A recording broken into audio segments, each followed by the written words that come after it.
All right, moving into sole proprietorships and partnerships. Our key terms, we have a sole proprietorship is the simplest form of business organization, a firm that's owned and run by one person who sometimes hires other workers. Liability is the legal obligation to pay any debts of the business. Partnership, 2 or more people agree to contribute resources to the business in return for a share of the profits. General partnership, partners share both in the responsibility of running the business and in any liability from its operation. Limited partnership, at least one general partner runs the business and bears unlimited personal liability. Other partners provide financial capital but have limited liability. Okay, we have 2 learning objectives in 8.2. First of all, we're going to describe the advantages and disadvantages of sole proprietorships, and then we are going to describe the advantages and disadvantages of partnerships. So a sole proprietorship, we said, is the simplest form of a business organization, a firm owned and run by one single individual.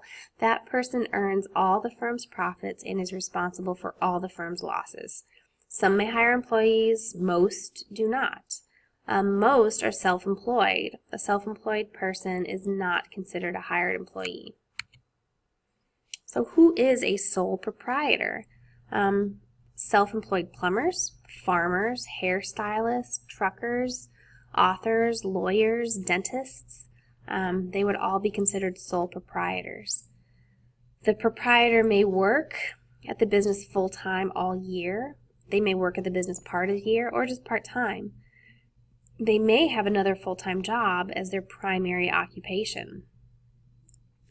Example of farmers. Most farmers work someplace else as their primary occupation, and then they farm sort of on the side. Their primary occupation may provide them with health care and retirement benefits, but then they have a lot of land that they own that they need to farm. 75% of all businesses in the U.S. are owned by sole proprietors. There are 22 million sole proprietorships, but they generate only 4% of all U.S. business sales. So 22 million sole proprietorships, but they generate very little of the U.S. business sales. If you look here, this is the distribution of sole proprietorships based on annual sales and by industry. So 2/3 of all sole proprietorships had an annual sales of less than $25,000 per year. Okay, most sole proprietorships are service businesses. So this shows us that most sole proprietorships are the service industry, and 2/3 of all sole proprietorships have an annual sales of less than $25,000 per year. It just shows you that, lots of sole proprietorships make very little money, and then most of them are in the service industry. There are some advantages of sole proprietorships. First of all, they're very easy to start. This form involves minimum red tape and legal expense. A sole proprietor might only need to get a business license and a permit to collect state or local sales taxes if those taxes apply. There are few government regulations, so once established, a sole proprietorship faces few government regulations beyond maintaining tax records and complying with employment laws. Because most consist only of the self-employed sole proprietor with no hired employees, there are no employment laws to worry about. Complete control. The sole proprietor is the boss. They make all the decisions. They do everything. They have complete authority. Number 4 is the owner keeps all the profit. The sole proprietor does not have to share profits. There are lower taxes. Any profit generated by the sole proprietor is taxed just once. It's only taxed as the owner's personal income. We're going to learn later that corporate profit is taxed twice. And then, honestly, there is a real pride of ownership. Creating a successful business and watching it grow can provide a sole proprietor tremendous personal pride and satisfaction. There are also some disadvantages of sole proprietorships, and they're pretty significant. First of all, unlimited personal liability. A sole proprietor faces unlimited personal liability for any business losses. Liability is the legal obligation to pay any debts of the business. Sole proprietors are personally responsible for paying all their business debts. If the business goes bankrupt or is sued, the owner is personally responsible. To pay off debts, the sole proprietor may have to draw from personal savings or sell personal assets like a home or a car. And that's really scary. Number two, there's difficulty raising financial capital. It's hard to raise enough money to get the business going. Banks are reluctant to give money to sole proprietors. Even a sole proprietorship that's been around for a while can seem risky. Sole proprietorships have limited life. The business and the owner are one and the same. So the business ends when the owner dies or leaves the business. The firm's assets can be sold or turned over to someone else who might restart the business, who might not, who might do things differently, but that would result in a new firm with new ownership.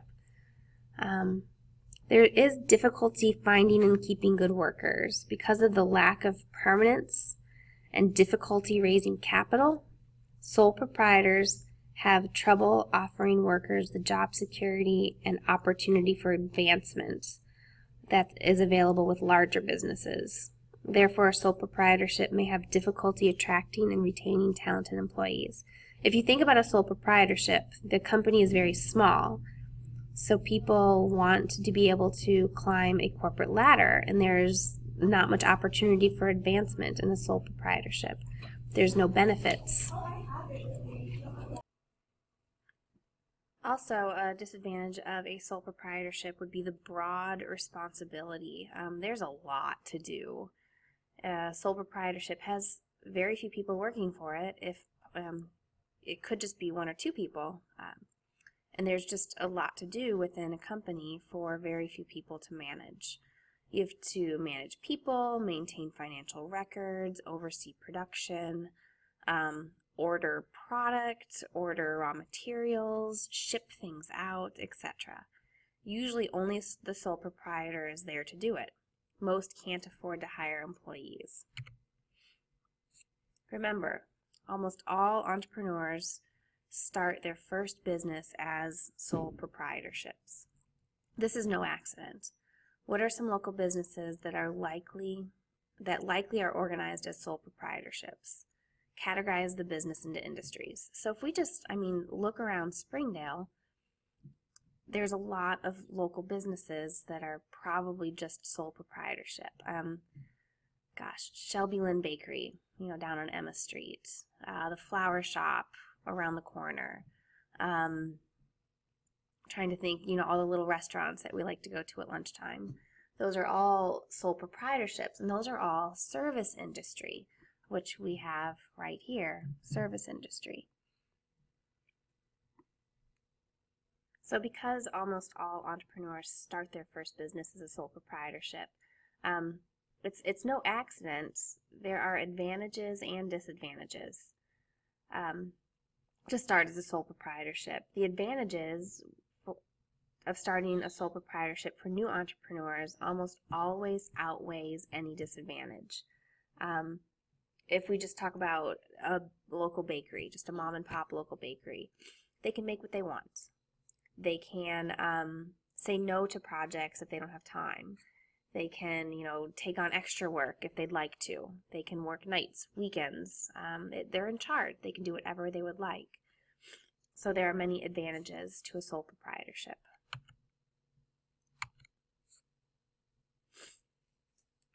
Okay, here we see a lot of street vendors. What are the reasons that these entrepreneurs are most certainly operating as a sole proprietor? What advantages does this type of organization offer the entrepreneur? Again, they can sell what they want. We have a food truck here. They're selling the food that they enjoy, the food that they believe in. They're making themselves happy and making people ordering their food happy. Here we have a fruit vendor. The cost to entry is quite low. They need a cart and they need to get fruit and they just need to walk the streets to sell their wares. And here we have the hats. This is probably, a big city. They're catching all the tourists that are walking the streets and all the little kids that see a hat that they want. Again, the cost of entry is very little. They've got a little cart and they purchase the product. They've hired one person that are selling the hats. They have to have some cash on hand and they're done.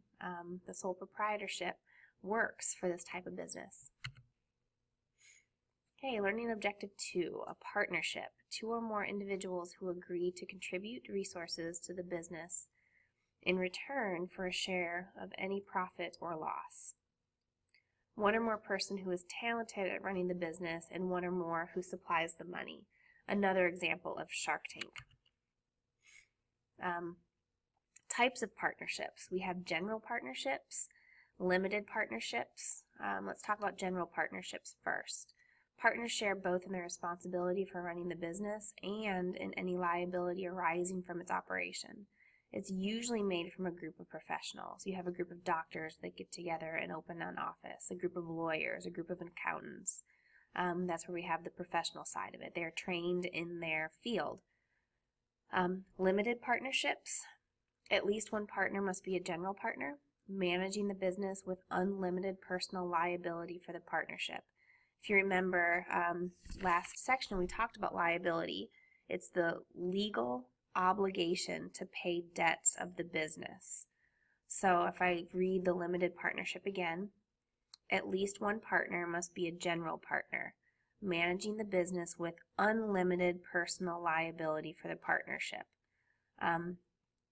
The other partners don't manage the business. Their contribution is strictly financial.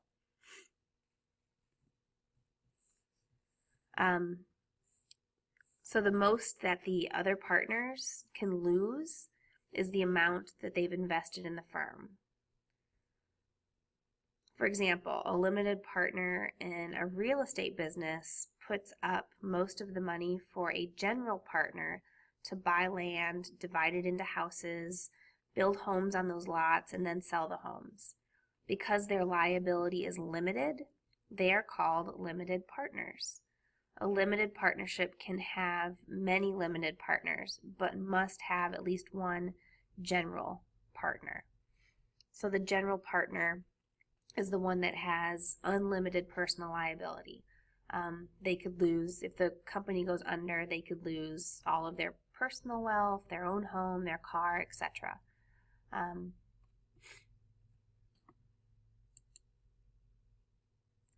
Advantages of partnerships.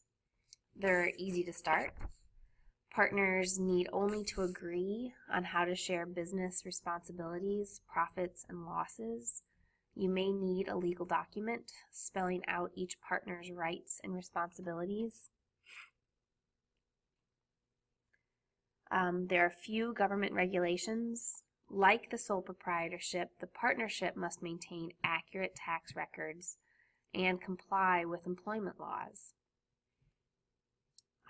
Number 3, shared decision-making and increased specialization. A sole proprietor, general partners share decision-making responsibilities. They discuss important decisions, therefore making better decisions. They also share tasks. They've got financial records, the people that are good with the money versus marketing, people that are good at, showing the consumer what they're selling versus dealing with the public relations versus production, etc. So people that are good at certain tasks specialize in those certain tasks and they share responsibility. By relying on the different skills of each partner, general partnerships also may be more efficient than sole proprietors. Greater ability to raise financial capital. more partners contributing their money. The risk is spread out. It isn't just a few people contributing to things. The more partners you get, the more willing that a bank may actually be to lend money, because there's less risk. The partners themselves can come up with money from their own sources, such as savings accounts. And then, like I just said, banks may be more willing to lend money to a partnership than to a sole proprietor. With a partnership, the loans are backed by the promise and property of each general partner. Notice I said general partner. More able to attract and retain workers. Compared to sole proprietorship, partnership offers employees more opportunities for advancement. For example, a partner can make a key employee, such as a promising lawyer or accountant, a partner. A partnership is typically better able to attract and retain talented workers than is a sole proprietorship. There's more room for people to move up the corporate ladder. Lower taxes. Partners pay personal income taxes on their partnership income. The partnership itself does not have to pay a separate tax, as does a corporation. So, random question. What do you guys all think about working in groups? Okay, earning a grade based on what everyone contributed or didn't contribute. You should see some similarities among disadvantages of group work in school and business partnerships, such as disagreements and liability for an underperforming partner.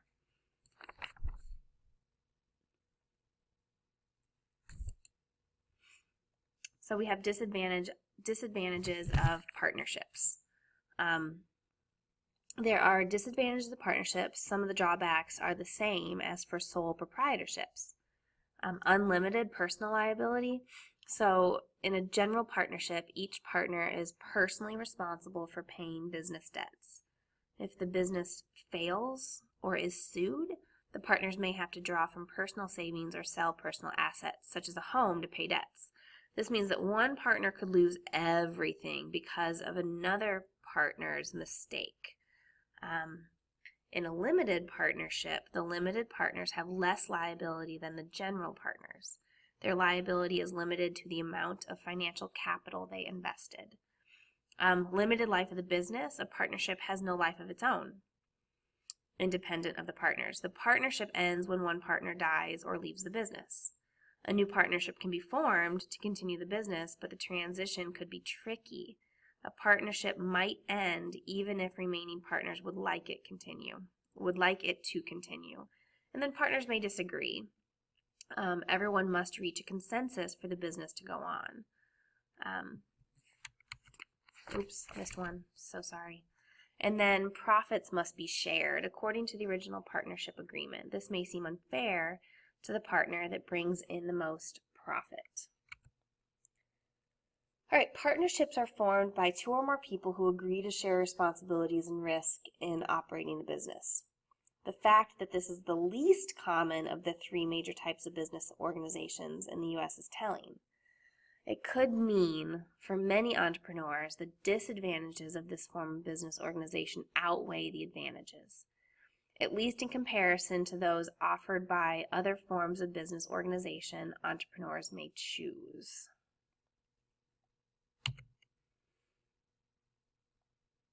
Identify some local businesses that are likely organized as partnerships. Categorize the businesses using the chart.